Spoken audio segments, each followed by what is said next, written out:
They laughed when they poured soda on him, called it a diversity cleanse. But what they didn't know was that Malik Thompson wasn't just another black analyst. He was a quiet strategist, married to the architect of a billion-dollar equity firm. And this so-called prank? It triggered the most powerful workplace reckoning in corporate history. What started as humiliation became a revolution, one that would rewrite how the world measures justice, inclusion, and the true cost of silence. On a humid Thursday afternoon in Atlanta, as the city buzzed with pre-weekend energy, 31-year-old Malik Thompson adjusted his tie for the third time that day. His workstation near the corner window of Halston and Grant Consulting overlooked Peachtree Street. But he wasn't watching the skyline. He was reviewing final metrics for a campaign pitch scheduled with Fortune Tech, one of the firm's largest potential clients. It was his moment, the culmination of 6 months of meticulous research, innovative strategy design, and quiet endurance. Malik was the only black strategy associate at Halston and Grant, a firm known more for its Ivy League echo chamber than for its commitment to inclusion. From day one, Malik had been treated as an anomaly, seen but rarely heard, present but never included. His Columbia MBA meant little to the partners. His ideas, though often adopted later by others, were routinely ignored in meetings. Today, he wasn't going to let that continue. But as he walked to the glass-walled conference room carrying his printouts and a hard drive with client data, the trap was already being set. Dylan Raines, a junior account lead with a cocky grin and an overinflated sense of belonging, stood near the coffee station, shaking a can of soda with performative enthusiasm. Beside him, Michelle Talbot, the firm's diversity recruiter turned office gossip, whispered something that made the interns chuckle nervously. At the table, Julia Stearns, the lead partner on the account and self-proclaimed champion of merit-based culture, sat back with her phone already recording. As Malik took his seat, the hiss of the can opening cut through the room. In one sweeping motion, Dylan dumped the contents over Malik's notes, laptop, and white dress shirt. The brown liquid spread like a stain of authority. The room fell into a stunned silence before Julia let out a sharp, practiced laugh. "Looks like your analysis just failed the stress test," she said, her voice tinged with mock concern. The laughter that followed wasn't unanimous, but it was loud enough. Dylan added, "Just thought he needed something sweet to liven up those inclusive ideas."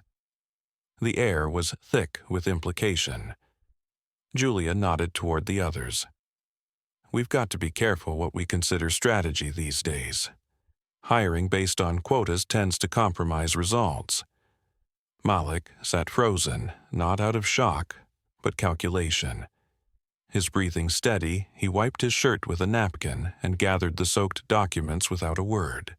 Beneath the surface of calm, something deeper stirred. Not rage, but readiness. For 6 months, he had been archiving every offhand remark, every stolen idea, every racialized joke brushed off as banter. He had seen this coming. He had prepared. What no one in that room realized was that the man they believed they had humiliated was not there on borrowed privilege. Malik's partner, Ayanna Douglas, wasn't just a supportive spouse. She was the principal shareholder of DTI Holdings, the parent firm of Halston and Grant's largest competitor and their newest silent investor. She was also the architect of a multi-million-dollar AI-driven DEI audit platform, one that had flagged Halston and Grant's internal Slack messages and HR records months ago as high risk for discriminatory culture. And today, right now, was the activation point. From the hallway, the soft ding of the elevator announced a shift none of them expected. What followed was not a dramatic entrance, but a quiet reckoning. Malik calmly texted one word, "Proceed," and looked up just as the firm's compliance team arrived, escorted by federal DEI auditors and a legal representative from the Department of Labor's Office of Federal Contract Compliance Programs. Halston and Grant had taken millions in public contracts over the years. That came with strings they had long ignored. The conference room, once a place of silent exclusion, now felt like a spotlight. And Malik, he didn't need to shout. He just needed the truth, and the system he'd quietly helped reform, to speak louder than their laughter ever could. The tension in the Halston and Grant conference room was beginning to fray at the edges. Malik Thompson still sat silently at the head of the table, the remnants of soda drying into sticky streaks across his notes and shirt. Across from him, Dylan's smug grin had started to falter. Julia's grip on her phone tightened, thumb hovering above the record button. No one noticed the text alert flashing on Malik's soaked phone screen. No one noticed the clock ticking. They should have. Exactly 12 minutes after Malik sent his message, the building's central elevator chimed. It was a sound like any other. Ordinary. Forgettable. But for those who understood what it meant, it was the prelude to disruption. 3 individuals stepped out. A compliance auditor in a blue tailored suit, a federal DEI field officer holding a leather-bound binder, and a woman dressed in a black pantsuit with braided hair pulled tightly into a crown. Her presence alone changed the temperature of the room. Ayanna Douglas. To the casual observer, she might have seemed like any executive, focused, calm, commanding. But those who knew her story recognized the force she represented. Raised by public school teachers in Newark, educated at Stanford, Ayanna had built DTI Holdings from the ground up, transforming it into a $12.4 billion conglomerate specializing in ethical AI, digital equity solutions, and corporate accountability platforms. She had turned bias detection into a data science, and she was here on official business.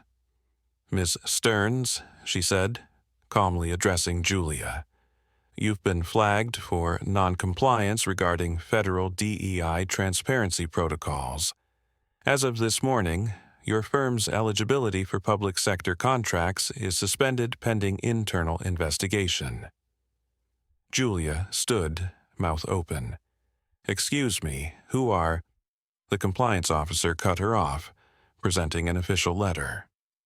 "DTI Holdings, acting on behalf of the Department of Labor and as a majority investor in your pending Series B acquisition, has executed a review under federal jurisdiction." "This is a mistake," Julia snapped, suddenly aware of the murmurs spreading among the staff. "We haven't done anything illegal. We have diversity policies." Ayanna stepped forward, her voice low but unshakable. "You have a PDF template. That's not policy. And right now, we're not here for conversation. We're here to verify systems, investigate practices, and ensure that what happened in this room today never happens again." Malik stood now, calm and composed. The room rotated around him. "For months," he said slowly, "I sat in meetings where my ideas were taken, my presence was ignored, and my work was claimed by others. I stayed quiet, not because I lacked power, but because I wanted to understand the culture from the inside. And now, that culture is answering for itself." The audit officer motioned to 2 IT staff members who had just arrived. They began quietly collecting computers, checking login activity, and accessing Slack logs. Julia looked like she might faint. Dylan had finally stopped smirking. Michelle began slowly backing out of the room. The moment wasn't loud. There were no raised voices, no grand speeches.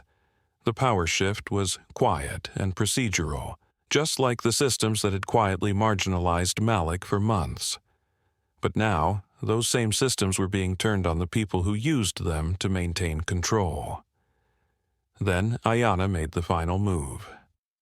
"I'm also here today," she said, addressing the full staff that had begun gathering around the glass walls. As an executive stakeholder, Halston and Grant is now part of a DTI-led restructuring. As of this morning, all senior leadership decisions must pass through the Oversight Review Board. She walked to the projector near the front and connected her tablet. "Let me show you something," she continued, as a presentation titled Pattern Recognition, Behavioral Audit Report. Q2 appeared on the screen. It featured anonymized transcripts of internal messages from Slack, Google Chat, and internal emails. The language was damning. "Let's see how long the diversity hire lasts. Malik's project? Just fluff with DEI frosting. He's probably used to getting help anyway." The crowd turned. Eyes widened. The room was no longer on Malik. It was on those who had created the rot. The final slide revealed a predictive behavior score, a new metric developed by Ayana's firm to detect patterns of implicit bias and toxic collaboration across corporate teams. Halston and Grant scored in the bottom 10% across all evaluated firms nationwide. "Your firm was selected for this pilot audit," Ayana explained, "because we suspected systemic issues. What happened to Malik today was just the data point we needed to validate the model. Congratulations, you've just made corporate history." The gasps were audible now. Julia was pale. Dylan attempted a smile. "So, what, this is about reverse discrimination now?" Ayana raised an eyebrow. "It's about accountability, and you're welcome to file a claim. After we finish reviewing your firm's $86 million in federal contracts, employee grievance history, and hiring demographics, which, by the way, show a 97% attrition rate for Black professionals over the past 5 years. That silence returned. Heavy. Deserved. Outside the glass, whispers spread like fire. Some staff stepped away to call HR. Others simply stared at Malik, now realizing the depth of the man they had overlooked. Ayana looked at him. "You ready to finish what you started?" He nodded. Because this wasn't about revenge, it was about setting a new precedent. Just before leaving the conference room, Ayana turned back to the team. "Effective immediately, Halston and Grant will undergo a 120-day cultural audit, and the following individuals are suspended pending further investigation." She read out names: Julia, Dylan, Michelle. As they stood frozen, Malik walked to the front, dry now, confident. "I didn't need a title to see what was wrong here," he said quietly. "But now that I have one, I'll make sure no one else walks into this building and feels less than human." The elevator opened once again. But this time, the silence that followed wasn't shock. It was relief. By the following morning, the marble-floored lobby of Halston and Grant had transformed into a legal triage center. Compliance officers, attorneys, and auditors lined the reception area. What began with a soda-soaked shirt had become a full-blown federal review. Malik Thompson entered through the employee entrance, dressed in a gray double-breasted suit. Calm, measured. Behind his eyes was not the memory of humiliation, but the clarity of someone who had been preparing for this moment for months. Years, even. For a long time, Malik had known that justice in corporate America didn't come from shouting. It came from documenting. From preserving receipts, not just emotionally, but digitally. At 9:05 a.m., inside the firm's largest conference room, now repurposed as a hearing space, DTI's legal counsel, civil rights lawyer Jordan Ossie, stood before a team of corporate investigators. He carried a single hard drive. Next to him, a folder marked Confidential, Internal Bias Archive, compiled by M. Thompson. "Before we begin," Jordan said, voice even, "we'd like to enter into the record 6 months of audio files, Slack messages, email threads, and team meeting transcripts, all collected by Mr. Thompson. What you're about to see outlines a culture of exclusion, racial hostility, and retaliation, camouflaged beneath performance metrics and PowerPoint slides. The first video was a screen recording from Malik's own laptop. It showed Julia Stearns leading a strategy call. At minute 12, Malik shared a market segmentation framework. The next slide, which he'd prepared, was skipped. Later, in the same meeting, Dylan reintroduced the same idea, rephrased. Julia praised it as a fresh approach. Next, emails surfaced. One read, "Malik's not ready for client-facing roles.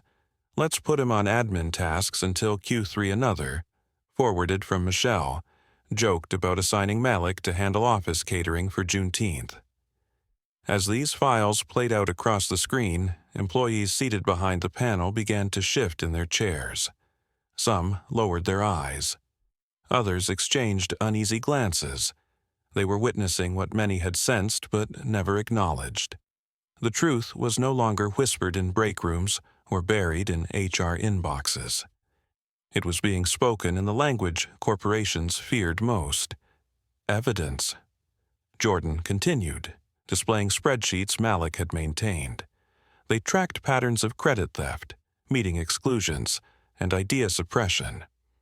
A timeline matched these to performance reviews and project reassignments. The data didn't just speak, it shouted. But the most damning piece came last. An export of a private Slack channel named Exec Chat, internal only. One message from Dylan. "Malik's too polished. Starting to worry he might actually know what he's doing." Another from Julia. "He's a DEI Trojan horse." We let one in, and suddenly the metrics shift. The room went silent. For many employees, especially the interns and junior associates of color, this wasn't just validation, it was liberation. They had lived versions of this story, different names, same script, but no one had ever compiled the script into a courtroom-ready anthology of misconduct. Malik didn't say much during the session. He didn't need to. His silence was no longer submission, it was testimony. The audit panel broke for recess at 11 a.m. By then, 3 members of senior leadership had already been placed on administrative leave. Others were instructed to cooperate with the investigation or face obstruction charges. The Department of Labor, citing Title VII of the Civil Rights Act, opened a secondary review into Halston and Grant's hiring and retention practices for the past 5 years.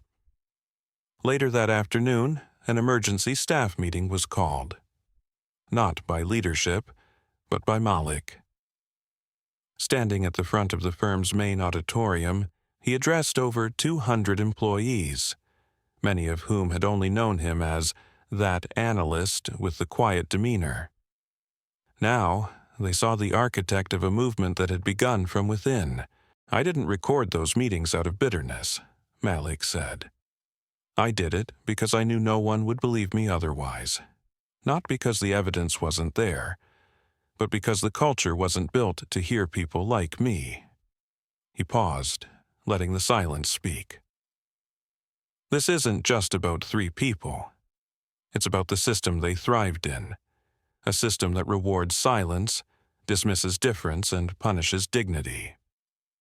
He then unveiled a new policy proposal, one he and Ayanna had drafted in private long before this week began. It outlined the creation of an internal equity council, third-party DEI audits every 6 months, and a protected channel for anonymous reporting that would feed directly into DTI's AI-based review model. The staff applauded. Not politely, fiercely, because they knew something was changing, and for once, it was real. That evening, local news stations ran the story, but it wasn't the spectacle of the soda incident that made headlines.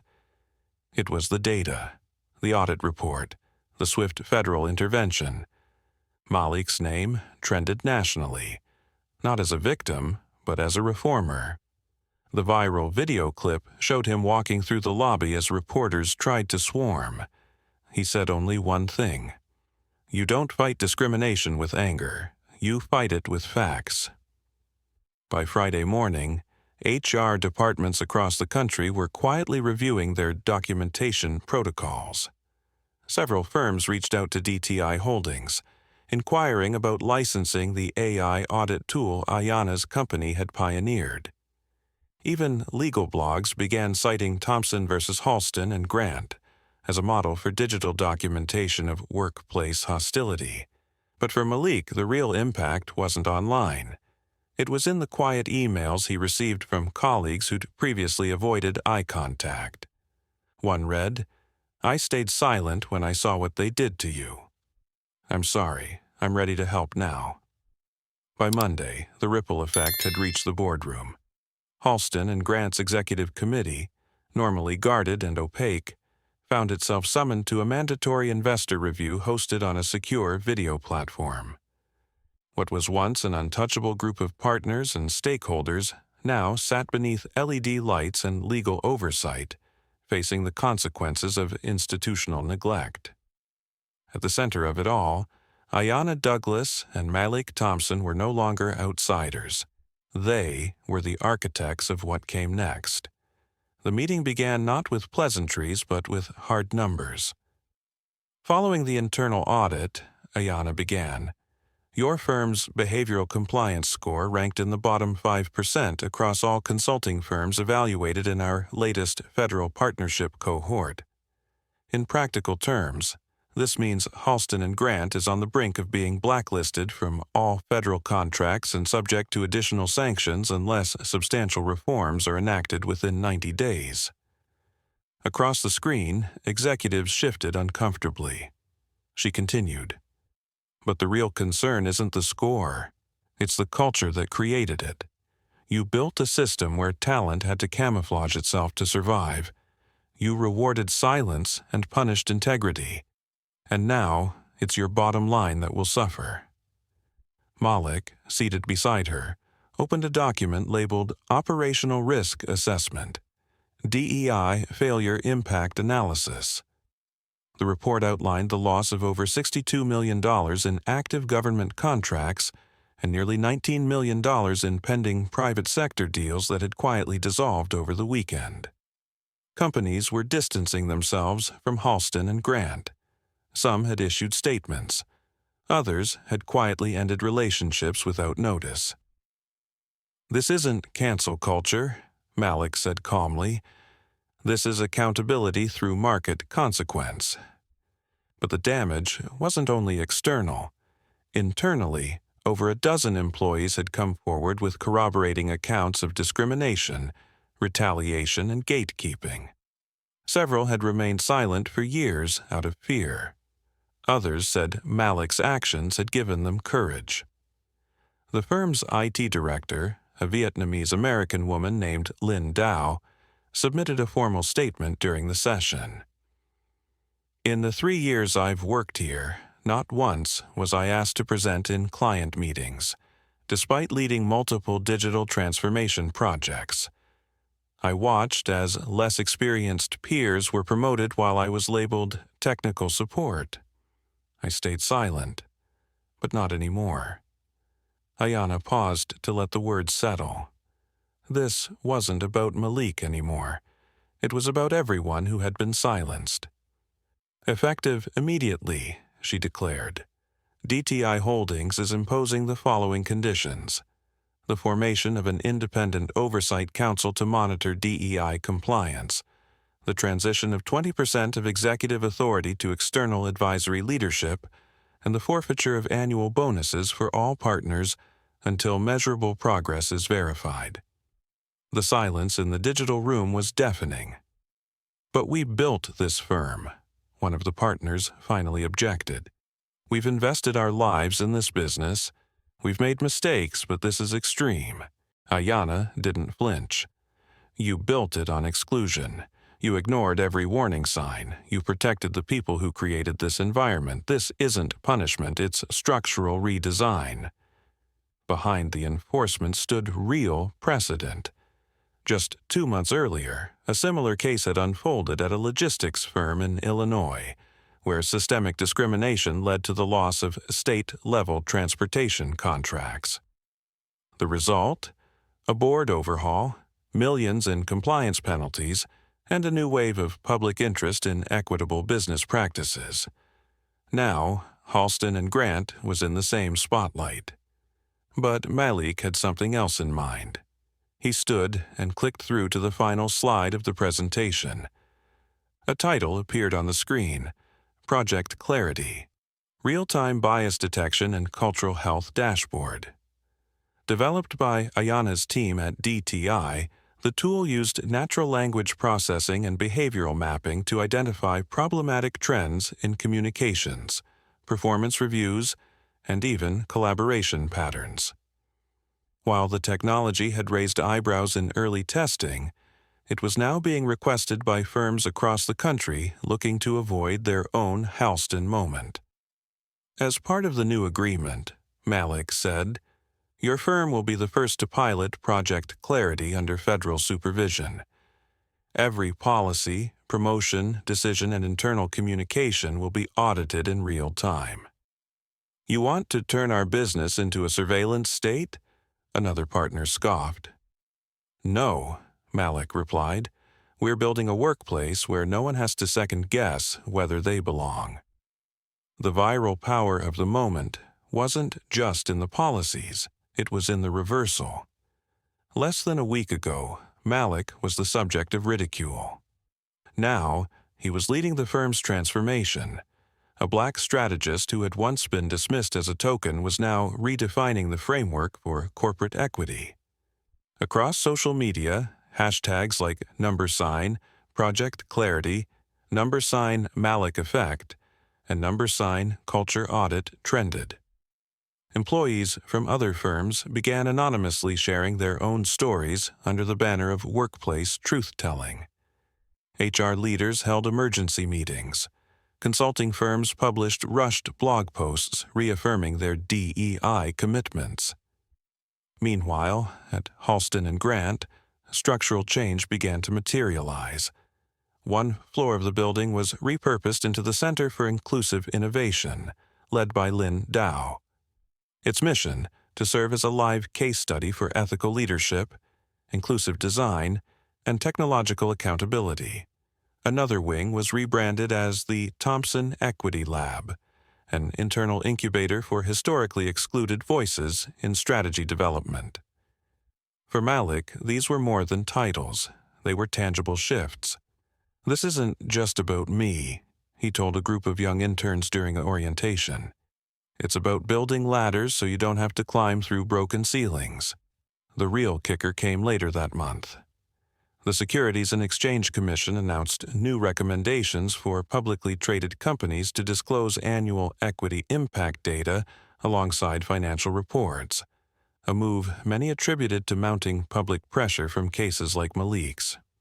One Wall Street Journal editorial even dubbed the Halston case the turning point for corporate DEI transparency.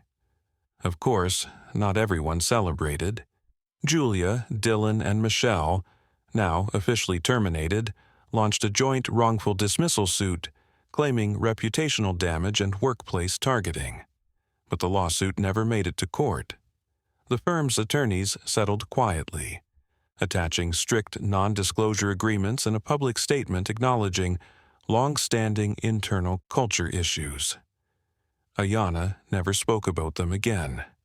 Neither did Malik, because their focus had shifted, not toward revenge, but toward replication. They were already building partnerships with academic institutions, nonprofits, and venture capital firms to expand the reach of Project Clarity. The next generation wouldn't just benefit from change, they'd help shape it.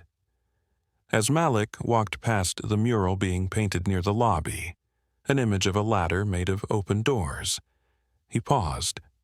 One of the artists looked up. "You really turned it all around," she said. Malik smiled. "Not just turned it. We rewrote the rules." The downfall of Halston and Grant didn't come with an explosion. It came like a slow leak. Contracts disappeared. Clients ghosted. Resumes flooded out while subpoenas poured in. Within 3 weeks of the public audit, the firm's once bustling executive floor resembled a ghost town. Lights off, glass doors locked, nameplates removed. For decades, Halston and Grant had branded itself as a pillar of corporate excellence, a name etched onto donor walls at business schools and listed on Fortune's most influential consulting firms. But those accolades hadn't protected them from the truth. Not when truth came with timestamps, documentation, and public demand for accountability. The beginning of the end started with the banks. Two of Halston's primary financial partners, the ones that had underwritten their international expansion, initiated a joint review of the firm's internal risk practices after media coverage of the Thompson audit.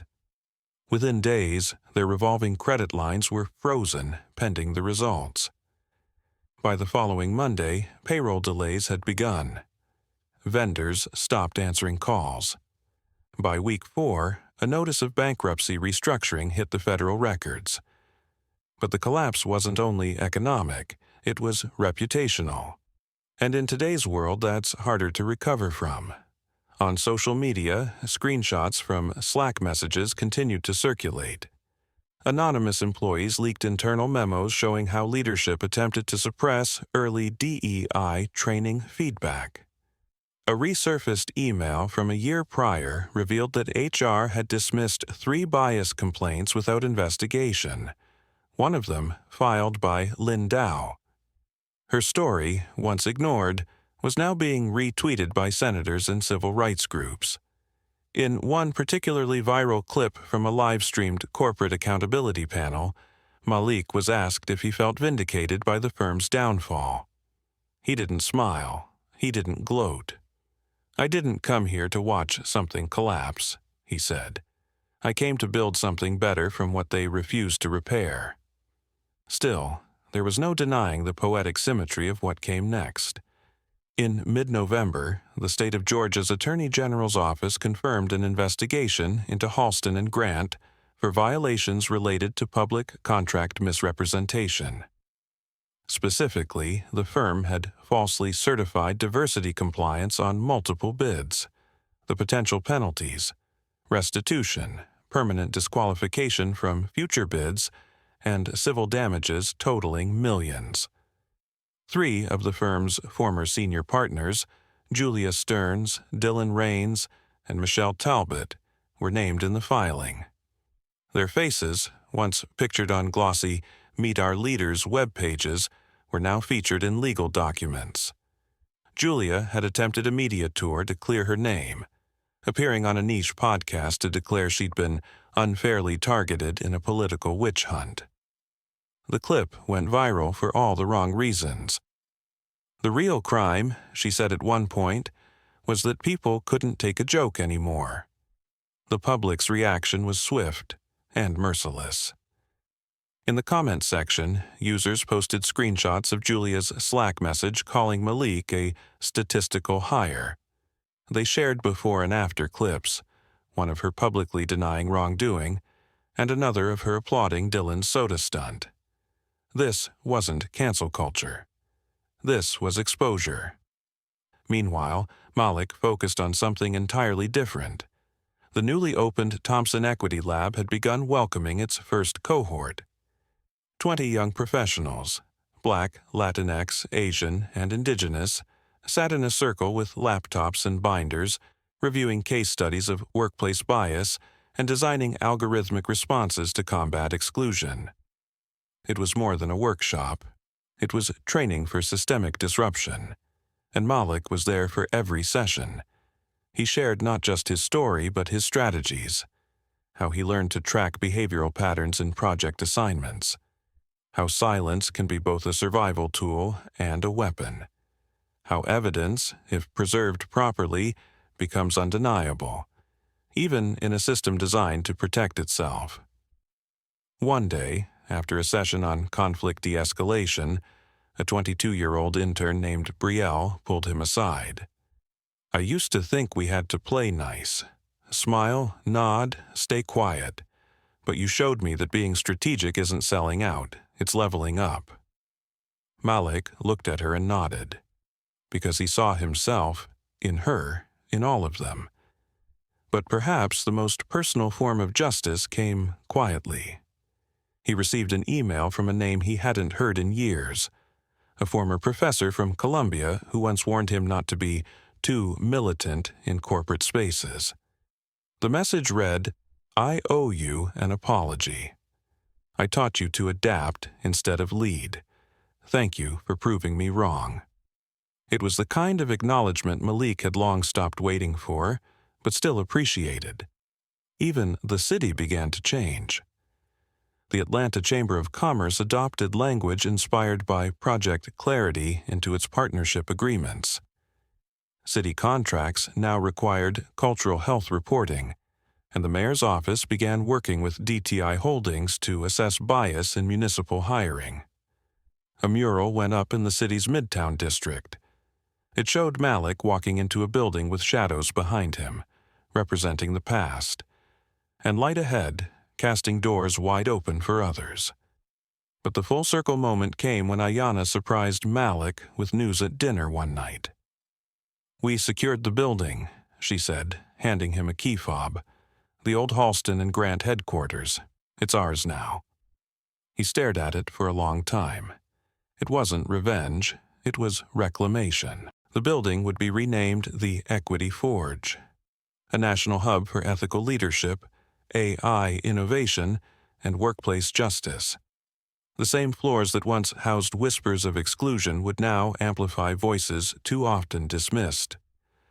And the final act? A letter sent to every former Halston client. It didn't gloat, it simply read, "We're building what they refused to imagine. You're welcome to join us." 6 months after the fall of Halston and Grant, the story of Malik Thompson had traveled far beyond Atlanta. It no longer belonged to one man, one firm, or one moment. It had become something larger, a movement, a framework, a lens through which organizations around the world were beginning to reevaluate what inclusion actually meant. It started with the numbers. Project Clarity, the bias detection and cultural audit tool co-developed by Ayanna Douglas and her team at DTI Holdings, had expanded to 38 countries. Its language-agnostic algorithm had been translated into 17 dialects, enabling companies in Southeast Asia, Europe, and Latin America to evaluate their internal communications with unprecedented transparency. Over 600 organizations had adopted it: banks, universities, government agencies, and even a handful of Fortune hundreds. But it wasn't just the software that spread. It was the idea behind it, that culture could be measured and justice could be engineered. At the United Nations Annual Forum on Sustainable Development in Geneva, Malik was invited to speak during the opening session on ethical innovation.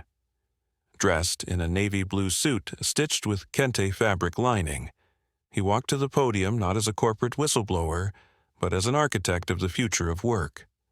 His talk was direct and quiet, no slogans, no performance. Inclusion is not a campaign, it's not a workshop. It's not an award your company wins after a 3-hour training, he said. It's infrastructure. And for too long we've been building that infrastructure without consulting the people forced to survive within it. The audience, executives, diplomats, scholars, rose to their feet before he even stepped away. The press soon dubbed the phenomenon the Malik effect, a cultural reset that was redefining how modern companies approach diversity, equity, and trust. Major firms began rewriting their onboarding processes to include behavioral impact reviews. Some went further, restructuring their leadership pipelines to make room for non-traditional candidates. Google added Project Clarity into its internal ethics lab. The World Bank began talks to integrate its framework into gender and racial equity assessments. In South Africa, a coalition of startups requested a clarity-based audit before their Series A funding rounds. They wanted accountability to be embedded from the start. In New York, Columbia Business School launched the Malik Thompson Fellowship for Strategic Equity, offering full scholarships to first-generation students of color with an interest in ethical tech. The inaugural cohort included students from Nigeria, the Philippines, and Baltimore. But the most emotional development came from an unlikely source. Brielle, one of the first interns at the Thompson Equity Lab, had quietly submitted Malik's name for nomination for the Nobel Peace Prize in Social Innovation. When the confirmation letter arrived, Ayanna handed it to him without a word. He stared at the envelope. "Do you think they're ready for this?" he asked. Ayanna smiled. "The world doesn't get to be ready. It just needs to listen." The nomination alone sparked an international conversation. News outlets from Seoul to São Paulo ran retrospectives on the Halston collapse and the systems that made it possible. Activists began referring to Malik's case in legislative discussions about corporate transparency and algorithmic fairness. In Germany, Parliament debated a proposal to mandate cultural audits in all publicly funded institutions, citing Malik's testimony before the U.S. Department of Labor. In Australia, an HR tech company licensed the Clarity engine to help prevent bias in remote team collaboration. In Canada, government agencies began exploring the use of behavior-driven metrics in evaluating equity commitments tied to public grants. Even in the U.S., where corporate DEI initiatives were facing increased political and legal scrutiny, the data behind Malik's reforms proved too robust to ignore. While some companies publicly scaled back their language around diversity, many privately licensed the tools he had helped build, rebranding them as performance integrity systems. Because the truth was simple, fairness was good business, and Malik had made it measurable. Still, not everyone celebrated. Some former critics of DEI, emboldened by political narratives, claimed Malik's approach was reverse engineering discrimination. One particularly vocal media personality called him a symbol of woke capitalism gone too far. But when asked for a response during an interview on national television, Malik shrugged. "If telling the truth about power makes people uncomfortable," he said, "they might want to ask who benefits from their comfort." That quote became a mural. Painted on the side of a high school in Houston, it showed Malik sitting with a diverse group of students under a tree, growing out of circuit boards and balance scales. Below it, the words, "Truth isn't divisive. It's just loud enough to be heard." Back in Atlanta, the former headquarters of Halston and Grant, now the Equity Forge, buzzed with new energy. What was once a sterile office park had become a think tank, co-working space, and training ground for ethical leadership. Programs ranged from real-time bias scenario simulations to data ethics and product design. On its top floor, Malik's corner office had no desk, just a long table where he hosted roundtables with young leaders, union reps, tech founders, and social justice organizers. One afternoon, during a fireside chat with the mayor of Chicago, he was asked what he thought the future of the workplace looked like. Malik paused, looking out the floor-to-ceiling window. "I think it looks like this," he said. "People at the center, accountability in the blueprint, and no one afraid to ask who gets left behind if we don't change." The answer, of course, was all of us. As the world continued to shift, through court decisions, AI regulations, corporate revolts, Malik's story became a blueprint not of perfection, but of possibility. He wasn't a superhero. He was a strategist with a memory and a plan, and that made him dangerous to systems that thrived on forgetting. The Malik effect wasn't about making history, it was about refusing to repeat it. The lights dimmed in the main auditorium of the Global Forum for Equity and Innovation in San Francisco. On stage stood Malik Thompson. No podium, no teleprompter, just him, the silence, and the weight of everything that had led to this moment. He wore a simple black blazer over a dark gray shirt. No logos, no medals, no armor, because he didn't need one. Behind him, a single image glowed across the screen, the word legacy, etched in bold letters over a faded photo of a younger Malik sitting alone in a Halston and Grant conference room, half lit, half forgotten. Now it was time to tell the rest of the story. When they poured that soda on me, I didn't feel humiliated, Malik began. I felt confirmed. I realized I had walked into a system that wasn't broken. It was built exactly as intended. And I had a choice: survive in it or dismantle it. The room was still, not from tension but from recognition, because everyone watching, from educators in Boston to startup founders in Nairobi, had either lived that moment or known someone who had. What they didn't understand, Malik continued, was that justice doesn't always arrive loudly. Sometimes it enters through the side door, dressed like preparation, dressed like patience.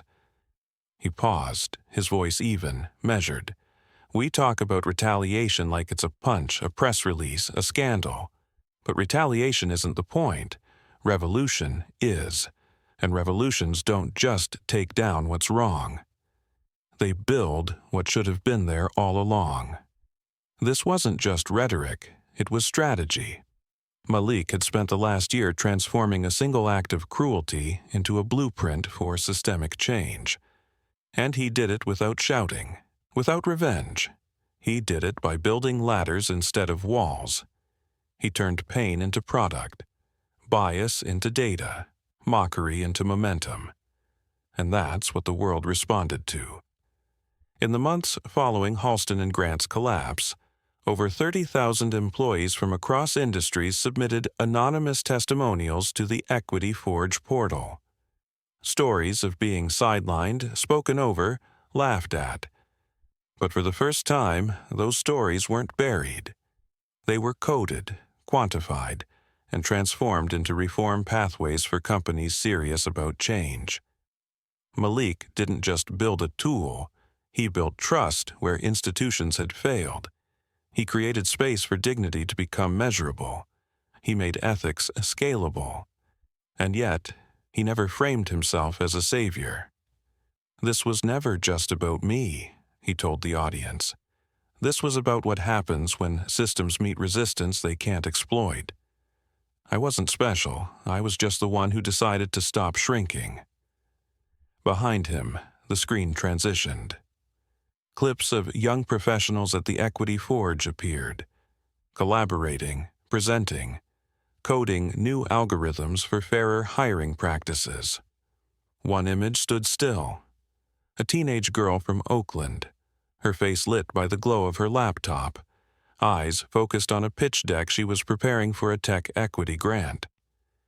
"She's why I didn't burn it all down," Malik said, gesturing toward the image. "Because we're not here to create ruins. We're here to build what they told us we'd never reach." Then came the moment that brought the auditorium to its feet. Malik shared a message he'd received just days earlier.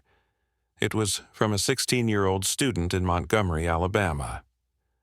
"Mr. Thompson, I saw what they did to you in that video, but I also saw what you did after. And I want to build tools like you did. I want to fight fair, not just loud. Thank you for making space for people like me." He read the message slowly, let it breathe, then said, "That's the future. Not louder, smarter, not performative, permanent." The crowd stood, not because they were told to, but because they understood what it meant to build with intention, to convert fury into function, to resist becoming what tried to destroy you.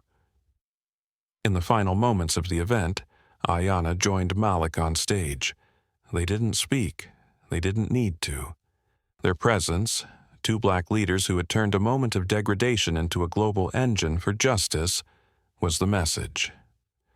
Together, they unveiled the framework for structural dignity, a living document designed to guide corporations, universities, and government entities through ethical reconstruction. It outlined principles for bias mitigation, data transparency, leadership inclusion, and trauma-informed organizational repair. It wasn't mandatory law, but it was the closest thing to a new constitution for equitable institutions. By the following week, 73 major organizations, including public universities, media outlets, and healthcare providers, had signed on to pilot the framework. Because change, when it works, is contagious. The story of Malik Thompson didn't end with a firing, or a press release, or a payout. It expanded into classrooms, legislation, boardrooms, and street corners.